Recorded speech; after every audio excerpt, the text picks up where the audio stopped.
The Guardian's selective amnesia and bias against the UNC government exposed once again. An editorial by Professor Wall Street. The September 8, 2025, Guardian editorial titled, "No Political Gamesmanship with Port of Spain General Hospital Represents Everything Wrong with Trinidad and Tobago's Compromised Media Landscape." What presents itself as balanced journalism is, in reality, a masterclass in selective outrage, deliberate omission, and partisan editorial masquerading as public interest advocacy. The editorial's attempt to cast suspicion on Minister Jalen John and the UNC administration over the Port of Spain, General Hospital's readiness is not just misleading, it is a textbook example of how institutional media bias operates in plain sight. The Guardian's moral hand-wringing over potential political gamesmanship would be laudable if it were applied consistently. Instead, it reveals a publication that has abandoned journalistic integrity for partisan positioning. The convenient memory loss. Where was this editorial vigilance in March 2025 when the then P&M administration staged what can only be described as one of the most cynical election stunts in recent memory? The practical completion ceremony for the very same hospital was nothing more than political theater, a desperate attempt to claim credit for a facility that wouldn't see its first patient for months. It was election gamesmanship at its most transparent. Yet the Guardian's editorial board apparently suffered from collective amnesia. The silence was deafening. No warnings about political exploitation of healthcare infrastructure. No concerned editorials about premature celebrations. No calls for transparency about the hospital's actual readiness. The Guardian, it seems, reserves its moral outrage for UNC administrations while providing protective silence for P&M political stunts. This selective blindness is not just journalistic malpractice. It is an active betrayal of the public trust that media organizations claim to hold sacred. Here are 10 reasons why the Guardian's editorial fails the most basic test of fair journalism in damaging ways. Anatomy of editorial bias. 1. Archaeological amnesia. The editorial conveniently forgets the P&M's March 2025 election stunt, treating current honest government updates as suspicious while ignoring past political manipulation. 2. Standards apartheid. When the P&M plays politics with public health, silence reigns. When the UNC provides transparent updates, suspicion flows. The double standard is not subtle, it is systemic. 3. Manufacturing controversy. Minister John has been consistently transparent about the hospital's status, yet the Guardian transforms honesty into implied deception, creating controversy where none exists. 4. Historical revisionism. The editorial strips away all context about how the hospital project was left incomplete by the previous administration, presenting current challenges as if they emerged in a vacuum. 5. Partisan target practice. The pattern is unmistakable. Relentless scrutiny for UNC officials, protective silence for P&M actions. This is not journalism, it is political activism disguised as editorial commentary. 6. Trust assassination. By casting unwarranted doubt on Minister John's integrity without evidence, the Guardian actively undermines public confidence in competent leadership. 7. Logical contradiction. The editorial acknowledges Minister John as a straightforward woman, while simultaneously insisting she requires close monitoring, a contradiction that reveals the predetermined bias driving the piece. 8. Professional malpractice.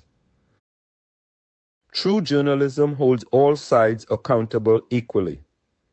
The Guardian's selective application of scrutiny represents a fundamental abandonment of professional standards. 9.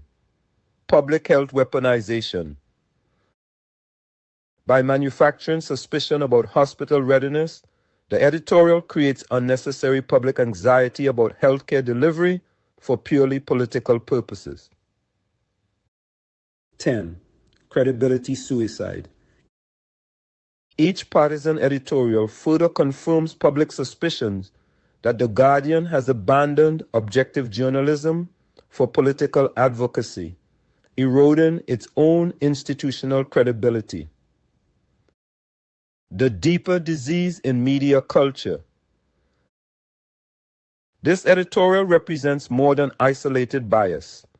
It exemplifies a broader crisis in Trinidad and Tobago's media landscape, where partisan positioning has replaced professional journalism. When major media outlets abandon even the pretense of balanced coverage, they cease to function as democratic institutions and become political actors themselves.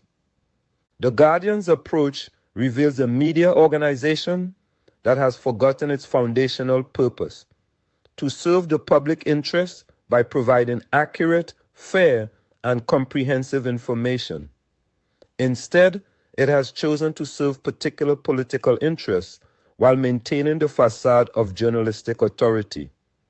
This transformation is particularly dangerous because it occurs under the cover of editorial legitimacy. Readers expect editorial opinions to be informed by consistent principles and fair application of standards. When those standards become selectively applied based on partisan considerations, the entire editorial enterprise becomes corrupted. The real political gamesmanship. The supreme irony of The Guardian's editorial is that it commits the very sin it claims to oppose: political gamesmanship. By selectively applying scrutiny, manufacturing controversy, and timing criticism for maximum political impact, The Guardian has become a player in the political game rather than an observer of it. Real political gamesmanship occurred in March 2025, when the P&M staged a fake completion ceremony weeks before an election, knowing full well that the hospital was nowhere near ready for patient care. That was manipulation of public expectations for electoral gain, exactly what responsible journalism should expose and condemn. Instead, The Guardian chose silence then and manufactured outrage now, revealing that its editorial positions are determined not by consistent principles, but by political calculations about which government deserves protection and which deserves attack. The cost of compromised journalism. When major media outlets abandon journalistic integrity, the entire democratic process suffers. Citizens lose access to reliable information needed to make informed decisions. Political accountability becomes selective and partisan. Public trust in institutions, both governmental and media, erodes. The Guardian's editorial approach creates a particularly insidious form of democratic damage because it maintains the appearance of legitimate journalism while serving partisan interests. This is more dangerous than obvious propaganda because it deceives readers about the nature of the information they are consuming. Citizens deserve media institutions that apply consistent standards, provide complete context, and prioritize public interest over political positioning. They deserve journalism that holds all leaders accountable equally, regardless of party affiliation. They deserve editorial commentary based on principles rather than partisan calculations. In conclusion, when watchdogs become lapdogs, The Guardian's September 8 editorial represents a watershed moment in revealing how far one of Trinidad and Tobago's major media institutions has fallen from its democratic responsibilities. What should be a watchdog has become a lapdog, selectively barking at some while remaining silent for others. Minister John and the UNC administration have approached the Port of Spain General Hospital project with transparency and honesty, acknowledging challenges while committing to proper completion before patient care begins. This represents responsible governance, exactly what citizens should expect and media should celebrate. The Guardian's response to manufacture suspicion about transparent communication while having remained silent about actual political manipulation reveals an editorial board that has lost its moral compass. In their rush to undermine the UNC administration, they have undermined their own credibility and betrayed the public trust they claim to protect. True journalism requires courage, the courage to hold all sides accountable equally, to provide complete context even when it contradicts preferred narratives, and to prioritize public interest over political positioning. The Guardian has failed this test spectacularly, choosing partisan comfort over journalistic integrity.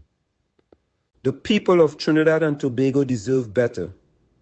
They deserve media institutions that serve democracy rather than partisan interests, that provide light rather than heat, that inform rather than manipulate.